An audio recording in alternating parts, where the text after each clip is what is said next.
Welcome to study IQ। I am Amit वरिदी किलोर। Indian constitution में हम लक्ष्मीकांत के द्वारा पूरे के पूरे भारतीय राज्य व्यवस्था को 100 घंटे में करने की कोशिश कर रहे हैं। हम फंडामेंटल राइट्स यानी कि इंडियन कॉन्स्टिट्यूशन के पार्ट 3 तक कंप्लीट कर चुके हैं और आज डायरेक्टिव प्रिंसिपल्स का पहला लेक्चर है। ये सीरीज का लेक्चर नंबर 9 है। इससे पहले 8 लेक्चर हो चुके हैं, उसकी प्लेलिस्ट स्टडी IQ पर अवेलेबल है। प्लीज सारी की सारी जरूर देखिएगा। आप लोगों के किसी भी कॉम्पिटिटिव एग्जाम से संबंधित कोई भी इंडियन पॉलिटी का जो क्वेश्चन होगा वो वहां से क्लियर हो जाएगा if done through this series in 100 hours. आज हम directive principles of state policy बढ़ेंगे, जो कि इंडियन कॉन्स्टिट्यूशन के पार्ट 4 में दिया गया है, आर्टिकल नंबर 36 से 51 के बीच में। पार्ट 3 इंडियन कॉन्स्टिट्यूशन में फंडामेंटल राइट्स को डिस्कस करता है, आर्टिकल नंबर 12 से 35 के बीच में। ये लेक्चर नंबर 6, 7 और 8 के अंदर कवर्ड है। One of the most important part of Indian constitution is the fundamental rights, और अगर सेकंड लेवल पर देखा जाए तो बेसिकली DPSP होगा। आज हम DPSP स्टार्ट करेंगे।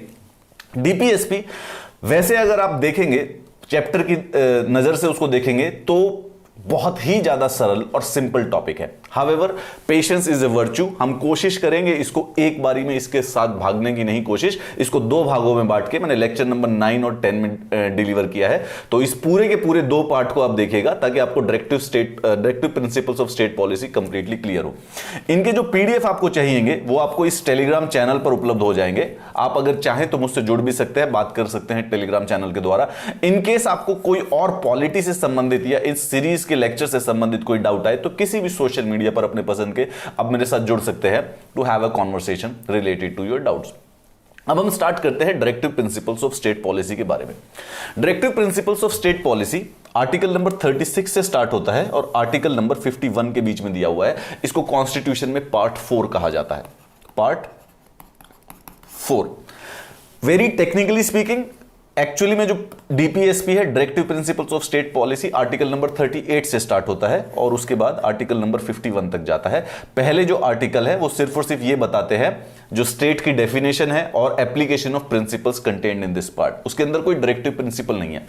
इस शब्द का मतलब समझने की कोशिश करो। Directive principles of state policy यानी कि कुछ डायरेक्शंस दी गई है, कुछ प्रिंसिपल्स के द्वारा there are some directions of the state policy.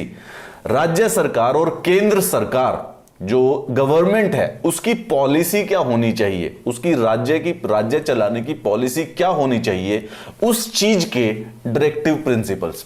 यानी कि अगर गवर्नमेंट को कभी कंफ्यूजन हो कि उसको बेसिकली काम क्या करना है, व्हाट दे शैल डू, तो इन प्रिंसिपल्स को पढ़कर उनको डायरेक्शन मिल सकती है कि देश को किस प्रकार किस डायरेक्शन में ले जाना है।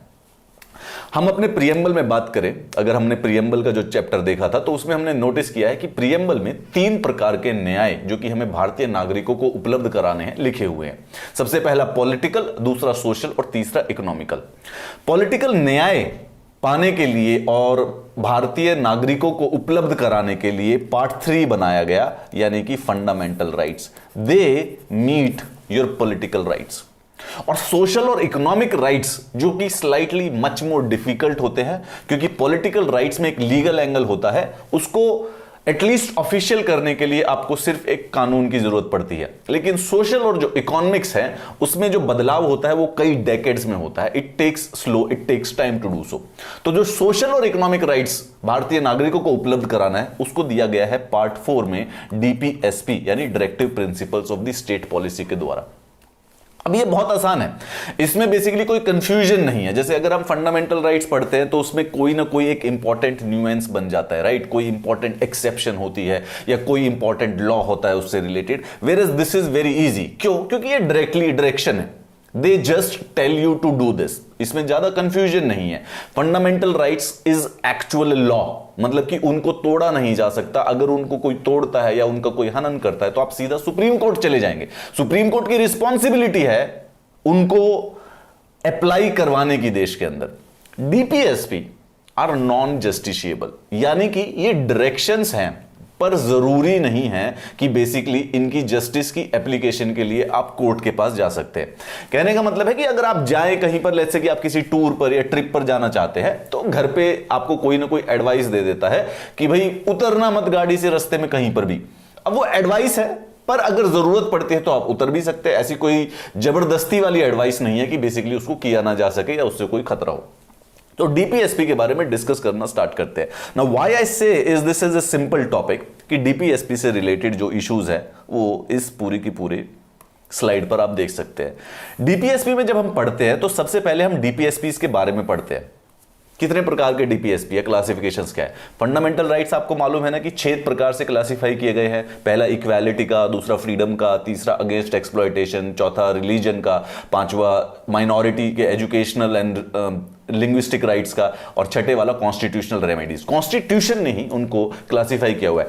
अब कॉन्स्टिट्यूशन ने डीपीएसपी को क्लासिफाई नहीं किया है, परंतु उनकी जनरल लैंग्वेज अंडरस्टैंडिंग पर उनकी एक क्लासिफिकेशन डेवलप की हुई है जो कॉन्स्टिट्यूशनल एक्सपर्ट्स होते हैं, और जो संविधान बनने के बाद जो नए डीपीएसपी ऐड किए गए थे अमेंडमेंट के द्वारा। जैसे फंडामेंटल राइट्स में भी कुछ नए ऐड किए गए हैं, कुछ डिलीट किए हैं, प्रॉपर्टी वाला डिलीट कर दिया, 21 एजुकेशन वाला ऐड कर दिया। उसी प्रकार से डीपीएसपी में भी कुछ एडिशंस हुए हैं after the constitution was commenced in 1950। तो पहले सिर्फ और सिर्फ डायरेक्टली हम पढ़ लेंगे कि क्या क्या ये डायरेक्टिव्स हैं, बेसिकली चाहते क्या है, संविधान हमारी स्टेट से क्या चाहता है कि पॉलिसी कैसी हो, ठीक है। उसके बाद हमें यह देखना है कि इनको सैंक्शन कहां से मिलता है। जैसा कि अभी बताया, फंडामेंटल राइट्स को लीगल सैंक्शन है, उनको तोड़ा ही नहीं जा सकता किसी भी प्रकार से, but they don't have the legal sanction. इनको जस्टिफाई नहीं कराया जा सकता कोर्ट के द्वारा, तो फिर इन चीज को सैंक्शन क्यों मिला हुआ है, किस चीज का। And then there is academic discussion, इसके फीचर्स क्या होते हैं, इनका क्रिटिसिज्म क्या है और इनकी यूटिलिटी क्या है, कमियां क्या हैं डीपीएसपी के अंदर, and what is the use of it. इसके साथ साथ पिछले 70 सालों में एक डिबेट रहा था कोर्ट्स के बीच में कि डीपीएसपी ज्यादा महत्वपूर्ण है या फंडामेंटल राइट्स ज्यादा महत्वपूर्ण है। क्या फंडामेंटल राइट्स के ऊपर डीपीएसपी है या डीपीएसपी के ऊपर फंडामेंटल राइट है, या इन दोनों के बीच में किसी प्रकार का बैलेंस बनाकर आगे चला जा सकता है। तो जो एक कॉन्फ्लिक्ट था, इनको कुछ केस के जरिए पढ़ेंगे, इनकी इंप्लीमेंटेशन। अब डीपीएसपीज खुद जस्टिशिएबल नहीं है, खुद आप कोर्ट्स पर नहीं जा सकते हैं इस कंप्लेन को लेकर कि ये कॉन्स्टिट्यूशन में लिखे हुए हैं और स्टेट इसके बारे में कुछ नहीं करती है, तो इसके अगेंस्ट आप स्टेट पर कोर्ट पर नहीं जा सकते। हावेवर इनको इंप्लीमेंट करने के लिए पिछले 70-75 सालों में सरकारों ने बड़े सारे से लॉ बनाए हैं, राइट। हर एक अब एक कॉन्स्टिट्यूशन हम पढ़ेंगे कि कौन कौन से लॉ है, तो वो इंप्लीमेंट करने के लिए पूरी कोशिश की जाती है। बस ये है कि थोड़ी सी लेवरेज रखनी चाहिए कि हर एक चीज को, क्योंकि they are social and economical rights, there it is a very complex situation. उनको एग्जैक्टली पूरा कराना अगर जस्टिशिएबल कर देते तो काफी मुश्किल हो जाता उस समय नए नए बने हुए देश के लिए। And then there are some DPSPs which are outside part 4। याद रखिए, अधिकार जो है, राइट्स जो हैं, इंडियन सिटीजन्स के जो राइट्स हैं वो फंडामेंटल राइट्स है और उसके बाहर भी है। पार्ट 3 के बाहर भी हमने कॉन्स्टिट्यूशनल राइट्स के बारे में पढ़ा था, राइट। जैसे 300A अब एक लीगल राइट है और एक कॉन्स्टिट्यूशनल राइट है, बट वो पार्ट 3 के बाहर है, राइट। अब ये सारी की सारी चीजें, इसमें ये बात ध्यान रखना कि पार्ट 3 में सिर्फ फंडामेंटल राइट्स है और उसके बाहर जो है they are not fundamental, they are only legal and constitutional. Whereas जो डीपीएसपी पार्ट 4 के बाहर भी हैं, उनको भी डीपीएसपी ही कहा जाएगा, क्योंकि वो स्टेट को एक प्रकार का प्रिंसिपल दे रहा है, डायरेक्टिव प्रिंसिपल दे रहा है, and there is nothing fundamental और एलिमेंट्री अबाउट इट। तो वो डीपीएसपी बाहर भी हो सकते हैं कॉन्स्टिट्यूशन के। इस टॉपिक पे हमें पढ़ना है and there is nothing difficult. हम सबसे पहले स्टार्ट करते हैं डीपीएसपी और इनके फीचर्स क्या होते हैं, what is the point of this, ताकि अंडरस्टैंड करने में, और उसके बाद हम फोकस करेंगे एग्जैक्टली 1 to 1 पढ़ना स्टार्ट करेंगे क्लासिफिकेशन की, क्या क्लासिफिकेशन दी गई है। Let's go it. It's a tremendously simple chapter. Do not worry at all about it. Directive Principles of State Policy Part 4 article number 36 से 51 में दिए हुए हैं। ये पूरी की पूरी चीज आपको रिवाइज करके होनी चाहिए। 1 से 4 जो आर्टिकल है उसके अंदर हमें यूनियन और इसकी टेरिटरीज के बारे में बताया जाता है। 5 से 11 जो आर्टिकल है उसमें भारत की सिटीजनशिप के बारे में बताया जाता है, नागरिकता के बारे में। अगेन लॉजिक भी है, पहले टेरिटरी बनी है तो फिर नागरिक को डिफाइन किया जाएगा, फिर नागरिकों के अधिकार। 12 से 35 पार्ट 3 के अंदर हमें फंडामेंटल राइट्स के बारे में बताया गया। And now we are on the 36 to 51 where we are discussing about the DPSP. याद रखिए, हमें बहुत दूर तक जाना है। इस प्रकार से पूरे के पूरे संविधान में 25 पार्ट है, आज हम चौथे पर ही है। तभी ये जो जर्नी है ये 100 लेक्चर्स की है, 100 आवर्स की है। साथ बने रहिएगा, बहुत ज्यादा फायदा होगा, संविधान के बारे में सब कुछ जान जाओगे। फ्रेमर ऑफ द कॉन्स्टिट्यूशन, जब संविधान बन रहा था, ये तो बात हमें पता ही है ना कि हमने अलग अलग सोर्सेज से उठाया हुआ है, ज्यादातर मैक्सिमम तो 1935 के गवर्नमेंट ऑफ इंडिया एक्ट से ही उठाया गया है। ये हमने बेसिकली स्पेनिश कॉन्स्टिट्यूशन से उठा लिया। 1937 में हमने आयरिश कॉन्स्टिट्यूशन से उठाया था, उन्होंने खुद ने स्पेनिश कॉन्स्टिट्यूशन से उठाया था। So remember it, when it is asked कि इंडियन कॉन्स्टिट्यूशन में डीपीएसपी कहां से आए हैं, तो आयरिश इज द आंसर। ठीक है, ये तो बस एक ट्रिविया है कि आयरिश वालों ने खुद स्पेनिश से उठाया हुआ था, लेकिन सिर्फ और सिर्फ वहां से ही नहीं थे, there is another source also of it. B R Ambedkar ji कहते हैं कि काफी नोवेल फीचर्स हैं। The DPSP along with fundamental rights contain the philosophy and the soul of the constitution. ठीक है, is the conscience of the constitution, यानी मन की आवाज है कॉन्स्टिट्यूशन की। फंडामेंटल राइट तो क्लियर कट है, क्या क्या है, क्या नहीं करना चाहिए, उसमें कोई डिबेट नहीं है, कोई कंफ्यूजन नहीं है। What fundamental right asks state to do, state के ऊपर रिस्ट्रिक्शंस कौन सी है, इंडिविजुअल के ऊपर कौन सी रिस्ट्रिक्शंस है, उसमें क्लैरिटी है, देयर इज मोर और लेस।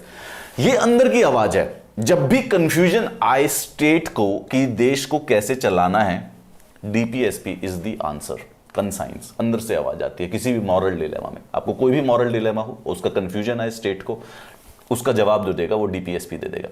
डीपीएसपी, याद रखिए हमने ये आपको बात बताई हुई है कि गवर्नमेंट ऑफ इंडिया का जो 1935 का जो एक्ट था, हमारा संविधान का जो 50 से 60% है, एग्जैक्टली उसी स्ट्रक्चर को, उसी टेक्स्ट को हमने उठाया हुआ है। उसके अंदर एक टॉपिक था instrument of instructions. Instrument of instructions का मतलब कि जो गवर्नर जनरल और गवर्नर थे प्रोविंसेस के, उनको इंस्ट्रक्शंस दी गई थी कुछ। This is exactly what it is. ठीक है, ये इंस्ट्रूमेंट ऑफ इंस्ट्रक्शंस हैं जो कि गवर्नमेंट ऑफ इंडिया एक्ट 1935 में थे। बी आर अम्बेडकर ने बोला भी कि the directive principles are like the instrument of instructions which were given to the governor general and to the governors of the colonies by the British government. तो उन्होंने जब Britain ने एक्ट बनाया तो गवर्नर और गवर्नर जनरल को कुछ instructions दी थी। ठीक है, और वो इंस्ट्रक्शंस उनके कानून में लिखी हुई होती थी। ये DPSP is exactly the same thing जो कि गवर्नमेंट ऑफ इंडिया एक्ट में इंस्ट्रूमेंट ऑफ इंस्ट्रक्शन कहा जाते थे, इनको अब डायरेक्टिव प्रिंसिपल कहा जाता है। देखिए तो सिनोनिम है, instrument of instructions, directive principles, they are synonym. एक डायरेक्शन दे रहे हैं, एक इंस्ट्रक्शन दे रहे हैं, इट्स मोर और लेस द सेम थिंग।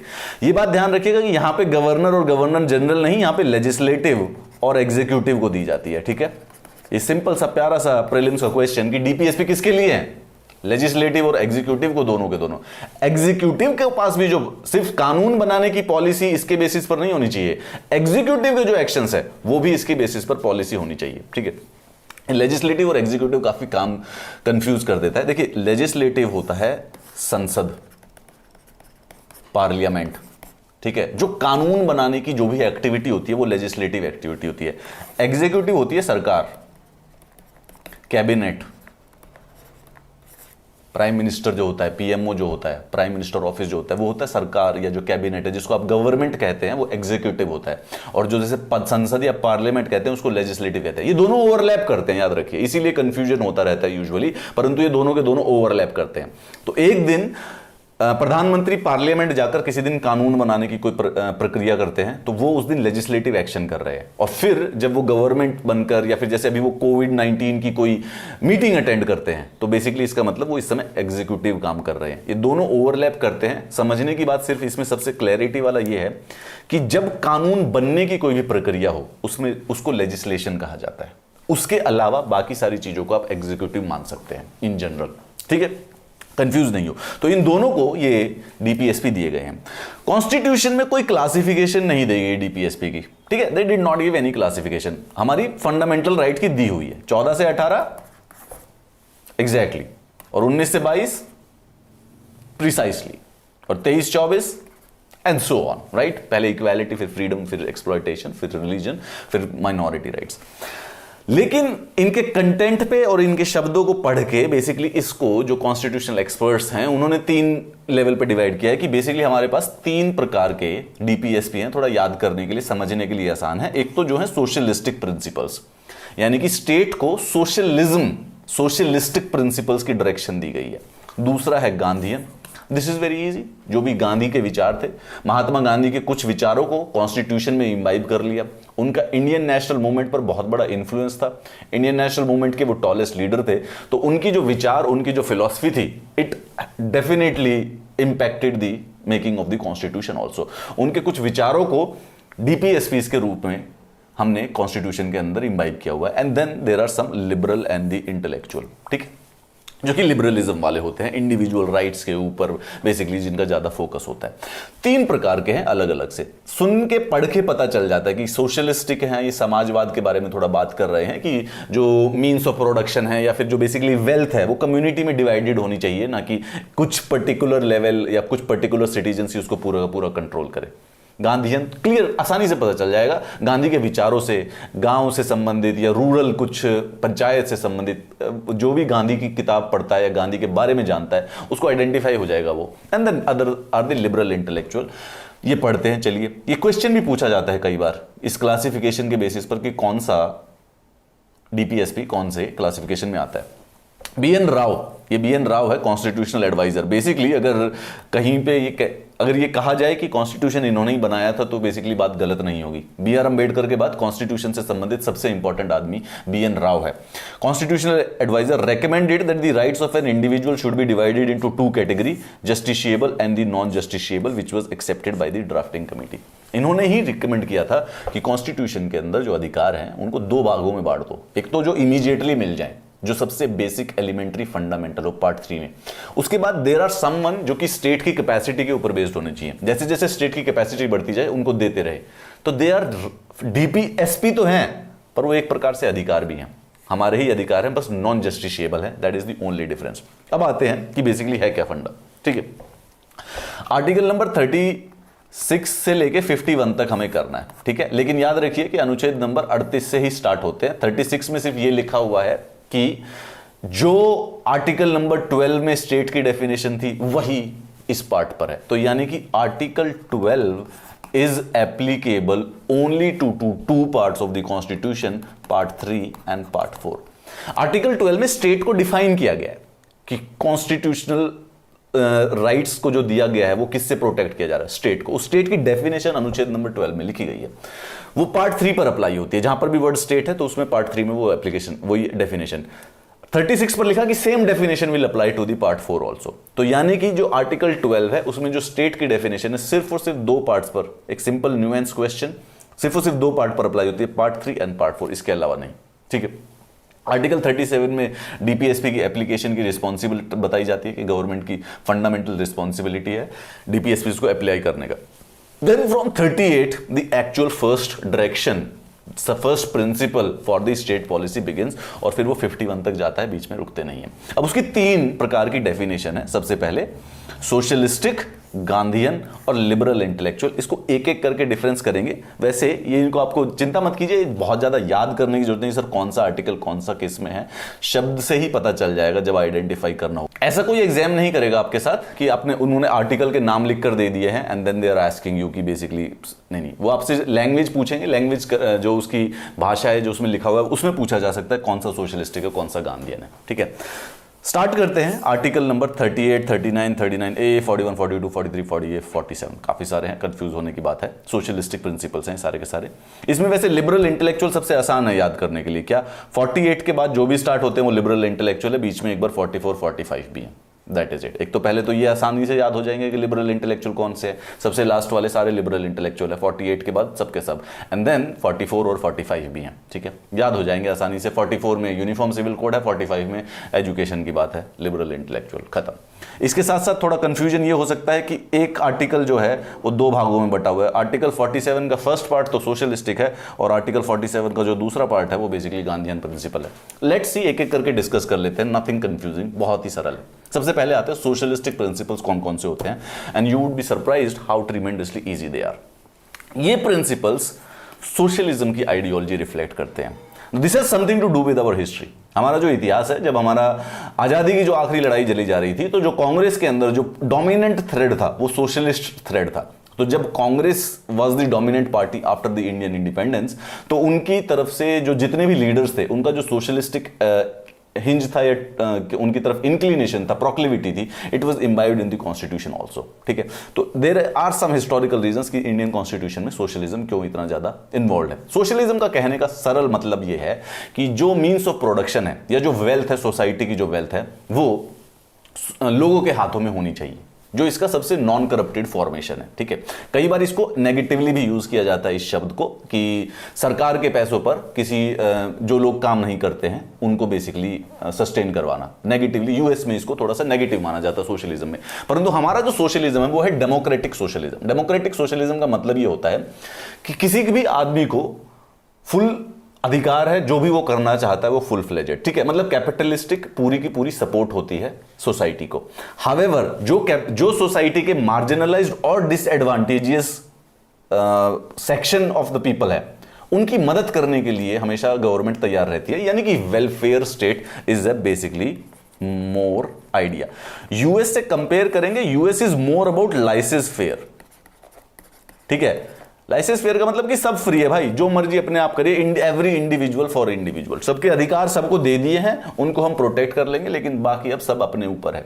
हमारे यहां पर थोड़ा सा ज्यादा है डेमोक्रेटिक सोशलिज्म का, कि हम एक सेक्शन हम फुल करते हैं कि अपना कीजिए, आप डेमोक्रेटिकली कुछ भी कीजिए, फुल कैपिटलिस्टिक सिस्टम्स का मदद लीजिए, all of all, but however जो डिसएडवांटेजेस लोग हैं उनकी भी मदद करने की जो रिस्पॉन्सिबिलिटी है वो सोसाइटी की ही है और वो सरकार की ही है। इसके लिए कुछ प्रिंसिपल्स हमारे कॉन्स्टिट्यूशन में डाल दिए गए हैं।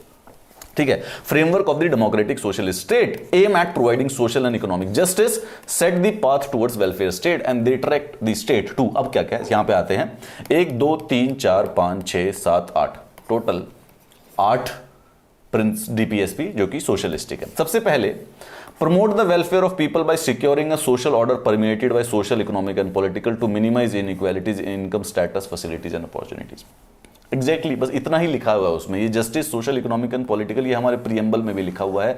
प्रीएम्बल में जो लिखा गया था उसी चीज को और थोड़ा सा एक्सपेंड कर आर्टिकल नंबर 38 में लिख दिया गया।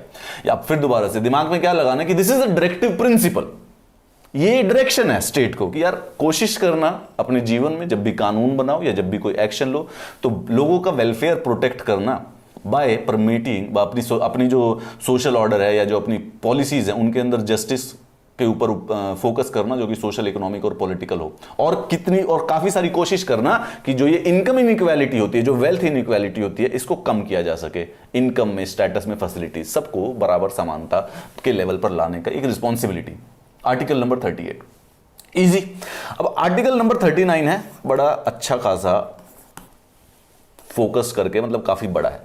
आर्टिकल नंबर 39 आपको याद होना चाहिए, क्यों? क्योंकि पिछले ही लेक्चर नंबर 8 में हमने आर्टिकल नंबर 39 के बारे में एक इंपॉर्टेंट चीज पढ़ी थी कि आर्टिकल नंबर 39B और 39C को इंप्लीमेंट करने के लिए जब कानून बनाया जाता है तो फंडामेंटल राइट 14 और फंडामेंटल राइट 19 एप्लीकेबल नहीं होते हैं। उनका अगर हनन हो रहा हो तो इस बात पर चैलेंज नहीं किया जा सकता है। ये बात हम डिस्कस कर चुके हैं। आर्टिकल, सुप्रीम कोर्ट का कहना है कि वेयर आर्टिकल नंबर 39B और C कम्स, आर्टिकल 14 और 19 गोज आउट। आर्टिकल 39B और C हैं क्या? देखिए ये वाले, equitable distribution of material resources community for the common good, prevention of concentration of wealth and means of production. इस चीज को करने के लिए कि किसी कुछ हाथों में कॉन्सेंट्रेशन ऑफ वेल्थ ना हो जाए, अगर कोई लॉ आता है तो उस पे आर्टिकल 14 और 19 के हनन का केस नहीं मिल सकता है। और equitable distribution of material resources for the common good, अगर इस पर कोई कानून आता है तो उस पर भी आर्टिकल 14 और 19 के अगेंस्ट केस नहीं किया जा सकता है। अब आप कहेंगे कि सर सोसाइटी में कॉन्सेंट्रेशन ऑफ वेल्थ तो है, बहुत ज्यादा है, हद से ज्यादा हो गई है। In last few years the wealth inequality has tremendously increase, not even in India, world over. फिर again it's a DPSP, non justiciable है ये। और दूसरा, ये prevention of concentration of wealth and means of production के लिए जब कोई मेजर लिया जाता है तो वो यूजुअली ड्रैकोनियन मेजर होता है, जो कि फ्री ट्रेड और फ्री एंटरप्राइज को बहुत ज्यादा हैम्पर करता है। इन जनरल जो कि कम्युनिस्ट रशिया में जो लिया गया था, इट टेक्निकली अगर ये ढंग से समझदारी से ना लिया जाए तो इससे देश का घाटा होता है। तो ये काफी कॉम्प्लेक्स चीज है, but just try to understand as far as the papers and exams and academic are concern. 39B और C के लिए जब कानून बनेगा तो आर्टिकल 14 और 19 अप्लाई नहीं होगा। ठीक है, सबसे पहले the right to adequate means of livelihood of all citizen, article 39 में लिखा हुआ है, याद रखिए हम कर रहे हैं 39 का DPSP. Equal pay for equal work for main and women, state की रिस्पॉन्सिबिलिटी ऐसे कानून बनाना कि लड़की को और लड़के को जब काम करे तो बराबर पे मिले, बराबर वर्क की। पहले थोड़ा सा, अभी भी इस पर भी इनइक्वालिटी है कई जगहों पर। Preservation of health and strength of workers and children against forcible abuse, ठीक है, वर्कर्स को भी बचाना है और चिल्ड्रंस को भी बचाना है। Opportunities for healthy development of children, ये एक अमेंडमेंट के द्वारा ऐड किया गया था, ठीक है, 44th अमेंडमेंट के द्वारा, बस ये है opportunities for healthy development of children, इतना ही लिखा है अनुच्छेद नंबर 39। डोंट वरी, थोड़ा सा कंफ्यूजन होने की कोई आवश्यकता नहीं है, इसमें पढ़ना है, बस पढ़ के आगे निकल जाना है, this nothing too much to it. Article 39A, A मतलब बड़ा ए मतलब ये अमेंडमेंट से आया होगा, अमेंडमेंट में to promote equal justice and to provide free legal aid to the poor. अब ये डीपीएसपी है, परंतु इसके लिए कानून बनाया गया है। कभी कोई भी गरीब आदमी अगर केस जाता है कोर्ट में और अगर उसके पास खुद वकील ना हो तो गवर्नमेंट उसको वकील अरेंज करा कर देती है। Again, justice shall not be expensive, सिर्फ पैसों की वजह से अगर किसी को न्याय ना मिले तो एक प्रकार का और बड़ा अन्याय हो गया है। तो कानून है कुछ देश के अंदर इस प्रकार से कि अगर कोई लॉयर को अफोर्ड ना कर सकता है तो गवर्नमेंट की रिस्पॉन्सिबिलिटी होती है उनको लॉयर प्रोवाइड कराने का। इसी डीपीएसपी के तहत यह कानून बनाया गया था। It was added by an amendment to promote equal justice. ये जब संविधान बना था तब नहीं था ये। चलिए अब 41 पर जाते हैं, बीच में 40 को स्किप कर देंगे क्योंकि 40 आगे आएगा। To secure the right to work, to education, to public assistance in cases of the unemployment, old age, sickness and disablement. Social security. अब जितने भी कानून आपने देखे हैं जो पेंशन के कानून होते हैं, डिसेबल लोगों के लिए होते हैं, वृद्ध आदमियों के लिए होते हैं, यानी ओल्ड एज के लिए जो भी कानून होते हैं, वो कानून क्यों बनाए जा रहे हैं? क्योंकि हमारे अनुच्छेद 41 में लिखा हुआ है, ये डायरेक्शन दी गई है उनको, स्टेट को डायरेक्शन है कि भाई to secure the right to work, to education and to public assistance in case of unemployment, old age, sickness and disablement. ये जितने भी कानून हैं they are all deriving their sanction from the DPSP, इसीलिए तो बने हुए हैं, वरना फिर क्या मतलब था? एंड अगेन ये सोशलिस्टिक है, अगर आप देखेंगे तो सोशलिस्टिक है। क्यों? क्योंकि जो सरकार है वो समाज के लिए कुछ कर रही है, primarily speaking, that is the focus here. To make provision for just and humane condition for work and maternity relief. Again, maternity relief संविधान में लिखा गया है, तभी वो मैटरनिटी का कानून बना हुआ है कि बेसिकली महिलाओं को मैटरनिटी की जो छुट्टी होती है, जो कंपलसरी पेड हॉलीडेज जो होती हैं, वो मिलती हैं। क्यों? उसके लिए कानून बनाया गया। बट वो कानून बनाया कहां से? आर्टिकल 42 में ये लिख दिया गया था। चिंता मत करो, मैं बताऊंगा कैसे याद करना है, घबराओ मत, सुनो बस अभी के लिए कि क्या क्या लिख दिया था इन्होंने डीपीएसपी में। To secure a living wage, a decent standard of life and social and cultural opportunities for all workers. 43 के अंदर फिर दोबारा से लिख दिया गया कि जो लोग हैं उनके लिए लिविंग वेज। अच्छा, एक बात ध्यान रखें, यहां पे एक इंपॉर्टेंट वाली बात, मिनिमम वेज जो है ना वो फंडामेंटल राइट होता है। लिविंग वेज जो है वो DPSP, there is a difference in it. Minimum wage तो कानून है, उससे कम तो दे ही नहीं सकते, वो लीगली रॉन्ग चीज है, राइट। लिविंग वेज जो है वो डीपीएसपी है, नॉन जस्टिसेबल है। मिनिमम वेज का मतलब होता है उतनी वेज जिससे खाना, कपड़ा और घर मिल सकता है, बस 3 चीजें। ये चीजें मिनिमम वेज के अंदर होती है कि ये तीनों चीजें सर्वाइव हो सके, उसको मिनिमम वेज कहा जाता है। लिविंग वेज का मतलब होता है कि बेसिकली खाना, घर, ये जो बेसिक है वो तो होगा ही होगा, साथ में शिक्षा भी ले सके और हेल्थ एक्टिविटीज भी हो और खुद कुछ बच भी जाए, उसको लिविंग वेज कहा जाता है। इन दोनों को जब एवरेज करते हैं तो उसको कहा जाता है फेयर वेज। मिनिमम से थोड़ा सा ऊपर एंड लिविंग से थोड़ा सा नीचे, कि ठीक है वहां पर कहीं 1-2 हल्के फुल्के एंटरटेनमेंट पर आप कम कर ले तो आपके लिए बेटर रहेगा। तो लिविंग वेज का मतलब कि खाना, भोजन, ये सब तो मिलना ही, भोजन, घर, कपड़ा तो सही है, लेकिन उसके बाद शिक्षा, हेल्थ और ऐसी कुछ चीजें जो हैं उनका भी बेसिकली प्रावधान हो सके। तो स्टेट की रिस्पॉन्सिबिलिटी है टू गो देयर। अभी तक मिनिमम वेज तो हमने लीगली कर रखी है कि मिनिमम वेज से तो कम हो ही नहीं सकता। कोशिश करनी है कि लिविंग वेज तक चले ताकि एक standard living life, social and cultural opportunity मिले सारे वर्कर्स को। To take steps to secure participation of workers in management of industries, 43A amendment के द्वारा जोड़ा गया है ये भी, कि बेसिकली भाई वर्कर्स को पार्टिसिपेशन। अगेन ये भी एक सोशलिस्टिक एटीट्यूड हुआ, आप नोटिस कीजिए। सोसाइटी में यूजुअली जो कैपिटलिस्टिक सोसाइटी होती है उसमें जो मीन्स ऑफ कैपिटल है, मीन्स ऑफ प्रोडक्शन है, उसको एक कुछ लोग ही कंट्रोल करते हैं, right, that is capitalistic class. लेकिन सोशलिस्टिक सोसाइटी में क्या होता है, वर्कर्स भी बेसिकली मैनेजमेंट में पार्टिसिपेट करते हैं, एक प्रकार का डेमोक्रेटिक। वैसे ओरिजिनल एब्सोल्युटली कम्युनिज्म पे चले जाएं तो वर्कर्स ओन करते हैं फैक्ट्री और मीन्स ऑफ प्रोडक्शन को, लेकिन डेमोक्रेटिक सोशलिज्म में कैपिटलिज्म को भी बराबर का जगह दिया गया है जितना सोशलिज्म को। बट यह है कि मैनेजमेंट में वर्कर्स को भी पार्टिसिपेट करने का कोशिश करनी चाहिए स्टेट के द्वारा। And then article number 47 to raise the level of nutrition and standard of living of people and to improve public है इन जनरल। ये सब डायरेक्शंस दी गई हैं स्टेट को, ऐसा करना चाहिए। अब आ जाते हैं हम गांधीयन प्रिंसिपल्स के ऊपर। कुछ प्रिंसिपल्स ऐसे हैं जो कि सिर्फ गांधी जी के विचारों से जुड़े हुए हैं। उनका जो कंट्रीब्यूशन था इंडियन नेशनल मूवमेंट पे, उसका इंपैक्ट आया संविधान पे इन्हीं डीपीएसपी के द्वारा। 40, 43, 43, 20, 46, 47, 48 एक गांधीयन प्रिंसिपल बाद में अमेंडमेंट के द्वारा ऐड किया गया। कौन सा था? चलिए, ये प्रिंसिपल्स गांधीयन एंड आइडियोलॉजी पे बेस्ड है and they represent the programme of reconstruction enunciated by the Gandhi during the national movement. तो गांधी जी के जो सपने थे उनको पूरा करने के लिए उनके कुछ आइडियाज को डीपीएसपी में इंक्लूड कर दिया गया। याद रखिए कि नेशनल मूवमेंट का सिर्फ ये मतलब नहीं होता है कि बस ब्रिटिशर्स से अगेंस्ट पॉलिटिकली लड़ना था। It was a social movement all together. जो कांग्रेस थी उसका जो रेजिस्टेंस था ब्रिटेन के राज के ऊपर, वो सिर्फ और सिर्फ पॉलिटिकल नहीं था, वो एक्चुअली में सोशल भी था। उस बेसिस पर सोशली जो वर्कर्स थे, जो पेजेंट्स थे और जो रूरल इलाके के लोग थे, उनमें बड़े सारे से रिफॉर्म्स स्टार्ट किए गए थे अलग अलग लीडर्स के द्वारा, अलग अलग आइडियोलॉजीज को फॉलो करके। जो गांधीयन वाले थे वो हमारे डीपीएसपी बन गए। जैसे कि सबसे पहले अनुच्छेद नंबर 40 कहता है कि विलेज पंचायत ऑर्गेनाइज होनी चाहिए और उनके पास पावर एंड अथॉरिटी होनी चाहिए to enable them to function as unit of self governments. ठीक है, मतलब कि डेलीगेशन होनी चाहिए। लोकतंत्र तभी बनेगा जब खुद जो लोग हैं वो अपने आप अपनी डेस्टिनी को चूज कर सके। इसको हमने बाद में कानून बना दिया 73rd अमेंडमेंट के द्वारा। पंचायत और म्युनिसिपैलिटीज कॉन्स्टिट्यूशनल बॉडीज बना दी गई एक अमेंडमेंट के द्वारा in pursuant of this idea.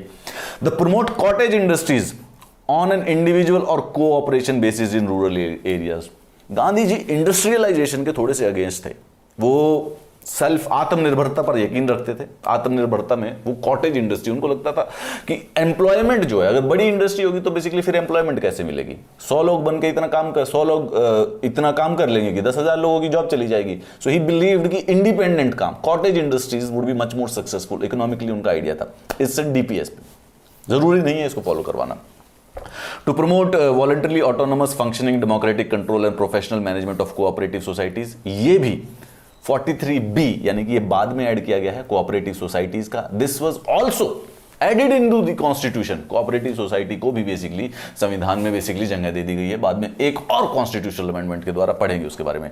To promote the educational and economic interest of SC and STs and other weaker section of society to protect them from social justice and exploitation. Article 46 में specifically बताया गया है state की responsibility है कि जो SC और ST के जो तबका है, जो सेक्शन ऑफ पीपल है, उनके शिक्षा के और उनके जो इकोनॉमिक इंटरेस्ट है उनको प्रोटेक्ट करे स्टेट। आर्टिकल 47 में कहा गया to prohibit the consumption of intoxicating drinks and drugs which are injurious to health. Gandhi ji Gujarat से थे और गुजरात एक ड्राई स्टेट है। अब आपको पता है कि गुजरात क्यों ड्राई स्टेट है and at least some of you will be happy कि डीपीएसपी जस्टिशिएबल नहीं होते हैं। तो कई स्टेट्स ड्राई नहीं भी हैं क्योंकि कंपल्सरी नहीं है आर्टिकल 47 को अप्लाई कराना। However this has been included in as a DPSP कि जो कंजम्पशन ऑफ इंटॉक्सिकेटिंग ड्रिंक्स और ड्रग्स जो कि इंजूरियस टू हेल्थ है उनको प्रोहिबिट करना, उनको रोकना स्टेट की रिस्पॉन्सिबिलिटी है। अगर ये जस्टिशिएबल होता देन इसको कंपल्सरी लॉ बनाना पड़ता। अब राज्य अपनी चॉइस से बना सकते हैं क्योंकि वो एक डीपीएसपी है। इसके बाद the prohibit the slaughter of cows and other milch and draughts cattle to improve their breeds. गाय, बछड़ा या और जो दुधारू ब्रीड्स होती हैं, कैटल जो होती है, और मिल्च भी और ड्रॉट भी जो दूध वाले भी हैं, जो नॉन दूध वाले भी जानवर होते हैं, उन सब के प्रोटेक्ट करने का और उनके स्लॉटर को रोकने का एक रिस्पॉन्सिबिलिटी दिया गया है स्टेट के द्वारा इन आवर डीपीएसपी। ये नॉन जस्टिशिएबल है, हाउएवर स्टेट के पॉलिसी में फंडामेंटल ये एक प्रिंसिपल है जो कि उनको फॉलो करना चाहिए। बस यही थे, सिर्फ और सिर्फ 6 हैं, याद रखिए। पहले वाले हमारे टोटल 8 हैं सोशलिस्टिक, 6 हैं गांधीयन। ठीक है, अब आ जाते हैं लिबरल इंटेलेक्चुअल पर, और लिबरल इंटेलेक्चुअल को देखें तो 7 हो गई है, 7। ठीक है, socialistic 8, Gandhian 6 and liberal intellectual 7। Total 21 हमारे जो डीपीएसपीज हमारे कॉन्स्टिट्यूशन में दिए हुए हैं। लिबरल इंटेलेक्चुअल में बात करते हैं, कुछ तो आपको इसमें से पता होगा। Liberal intellectual property principles included in this category represents the ideology of the liberalism. Liberal होना, लिबरल होने का मतलब है कि इंडिविजुअल राइट्स को ज्यादा महत्व देना, कि सबके पास अपने अपने अधिकार हैं, लिबरल हैं, आपको दूसरों के विचारों से कोई समस्या नहीं है। लिबरल का अपोजिट होता है ऑर्थोडॉक्स या कंजर्वेटिव। ऑर्थोडॉक्स या कंजर्वेटिव जो स्टेटस क्वो होता है, यानी जैसा भी है उसको वैसा ही रहने देना चाहते हैं। तो कुछ विचार हैं तो उनको ना बदला जाए तो बेहतर है, क्योंकि उन्हें लगता है कि जो पुराना था वो बेहतर था। लिबरल ये है कि जो भी विचार है, जिसका भी विचार है, वो उनके हिसाब से बनाए और अपनाए और बेहतर है। इन लिबरल इंटेलेक्चुअल प्रिंसिपल्स को डीपीएसपी बनाया गया है, जो कि ये 7 है। सबसे पहले, to secure for all citizens a uniform civil code throughout the country, article number 44।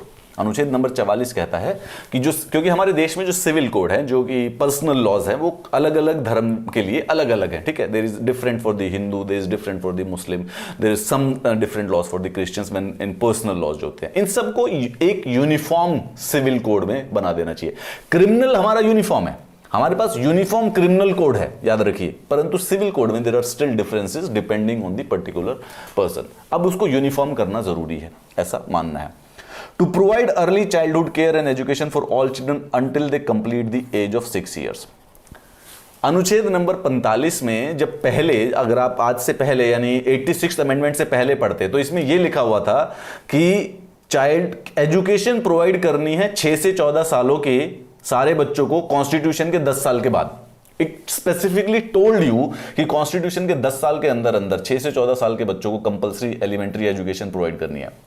वो 10 साल में हो नहीं पाया था।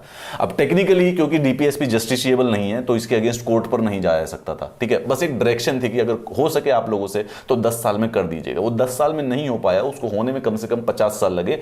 और 2002 में 86वें अमेंडमेंट से वो जो डीपीएसपी था उसको फंडामेंटल राइट बना दिया गया। It was changed into a fundamental right. और आर्टिकल 14 का जो टेक्स्ट था उसको बदल कर दिया गया बिलो 6 ईयर्स।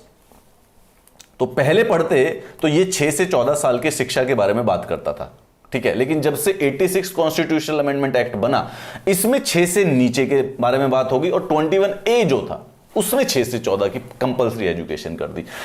वो 21 है, वो कंपलसरी है, वो लीगल है, वो जस्टिशिएबल है। अब अगर नहीं करेगी सरकार, शिक्षा नहीं देती है 6 से 14 को, तो फिर कोर्ट में जाकर सू किया जा सकता है।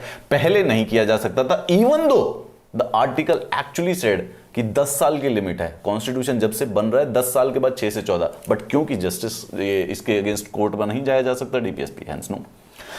To organise agriculture and animal husbandry on modern and scientific lines, article number 48। Animal husbandry और एग्रीकल्चर, अगेन यहां पर फिर से देखो, रूरल जो बेस था हमारे संविधान के निर्माताओं का, वो हर जगह पर दिखता है। To protect and improve the environment and to safeguard forest and wildlife, article 48 है। ये अमेंडमेंट के द्वारा जोड़ा गया।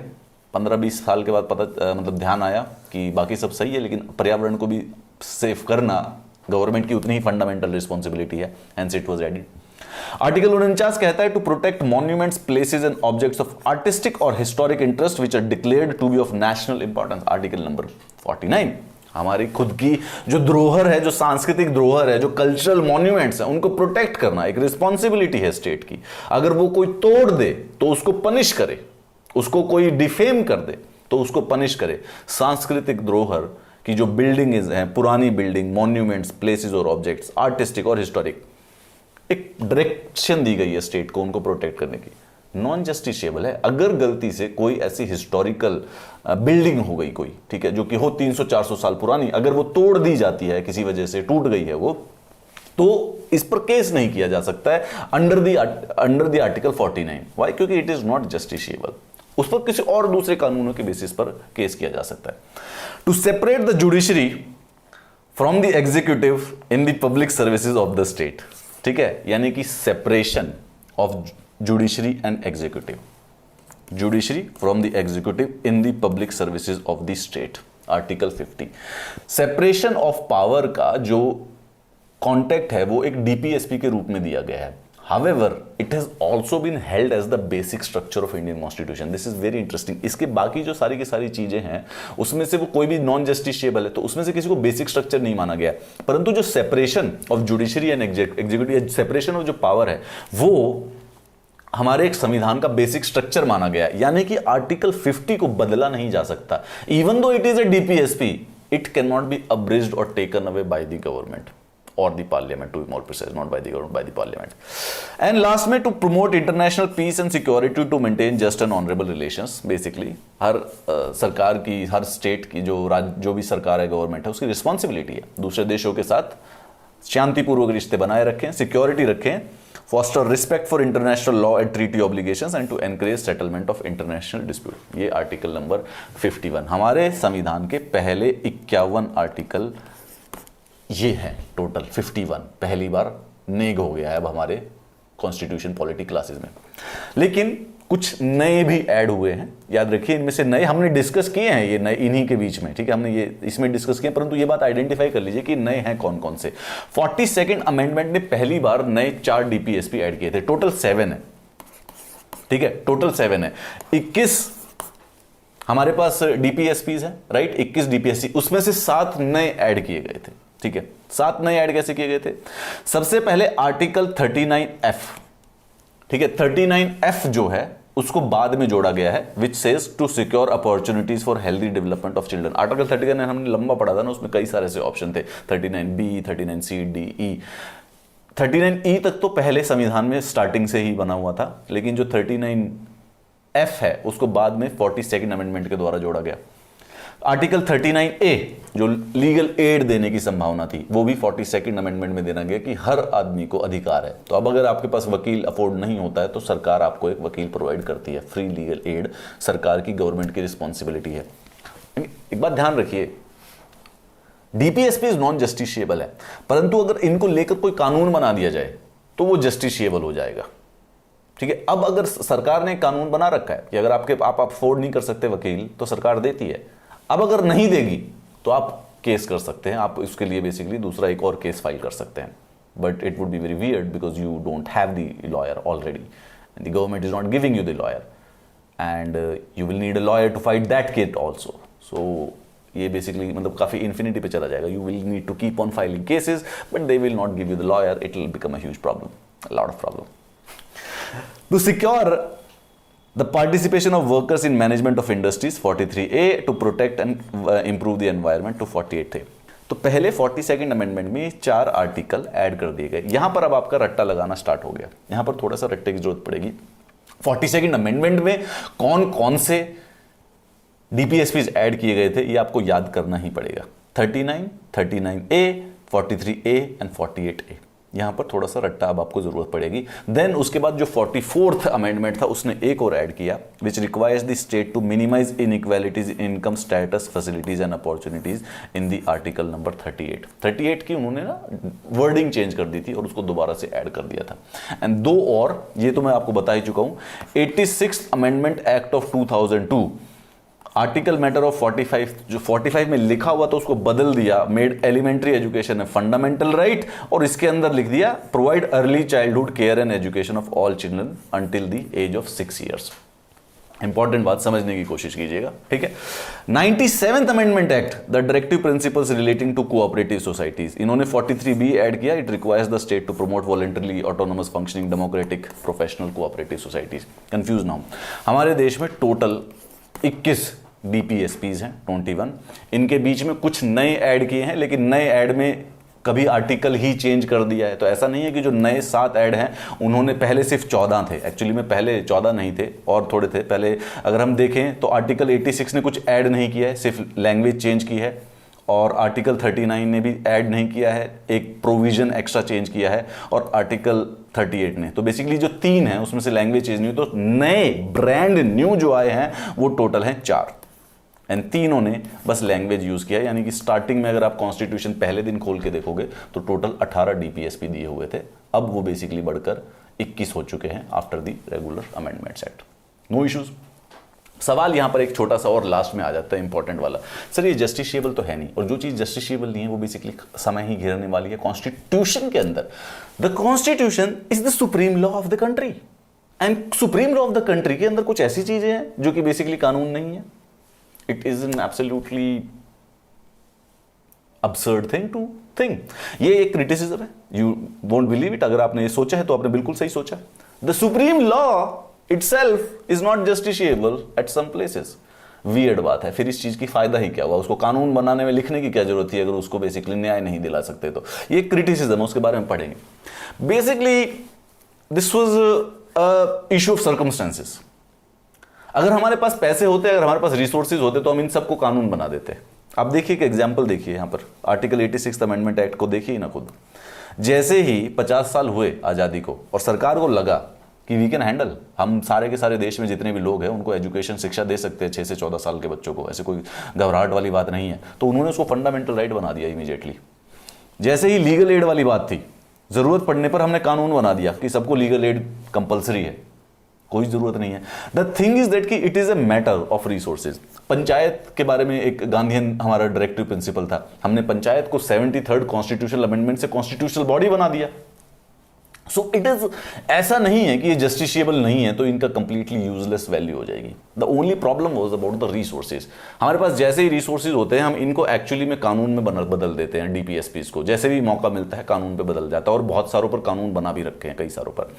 BN राव जो कि कॉन्स्टिट्यूशनल एडवाइजर थे, उन्होंने कहा कि the rights of individual shall be divided into 2, justiciable and non justiciable. और इसका सिर्फ यही पर्पस था कि right now the country is being born into a chaos and we might not have the resources for each and everything। तो उसको litigation बढ़ाने की बात हो जाएगी। तो ऐसे let's not spread ourselves thin. तो जो करने वाली चीजें उसको इमीडिएटली करते हैं, and moment we get a chance हम इमीडिएटली उसको दोबारा कर देंगे। बिल्कुल पढ़ने वाली स्ट्रैटेजी है। पढ़ने वाली स्ट्रैटेजी मतलब हमेशा आप जब भी पढ़ने जाएंगे तो सिलेबस बड़ा सारा सा लगेगा कि ऐसे 100 चीजें करने को है, कौन कौन सी करनी चाहिए। हमेशा जो सबसे इंपॉर्टेंट वाली है उसको उठाएं, और समय बच गया तो फिर नॉन इंपॉर्टेंट वाली को उठाएं। तो कहने का क्या मतलब है, सिंगल, ये सेम वाली बात कि सिंगल सोर्स रखो पढ़ने का। लक्ष्मीकांत से पॉलिटी पढ़ो। अब मन में आएगा आपका कोई दोस्त है वो सुभाष कश्यप पढ़ रहा है, या फिर डीडी बसु पढ़ने लग रहा है, या फिर और कोई नोट्स अच्छे आए हुए हैं।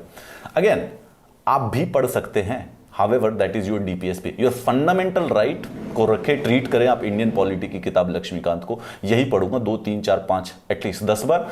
अगर ये हो गई और पूरी याद हो गई और मैं क्लेम करने लग जाऊं कि इसमें से 90% क्वेश्चन को कर दूं, तब as a new directive principles में दूसरी किताब को एक बार उठाकर देख लूंगा।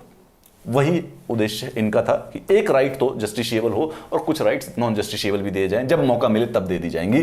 दे impose a moral obligation on the state authorities for their application, but the real force behind them is political, that is public opinion. A government which rests on popular vote can hardly ignore the directive principles while shaping its policy. आप notice कीजिए एक बार फिर दोबारा से, जितने भी directive principles अभी अभी हमने देखे हैं वो सारे के सारे चुनावी वादों की तरह लगेंगे आपको। अगर वो पूरे ना करें ना तो फिर जनता उस पॉलिटिकल पार्टी पर खास विश्वास करना छोड़ देती है।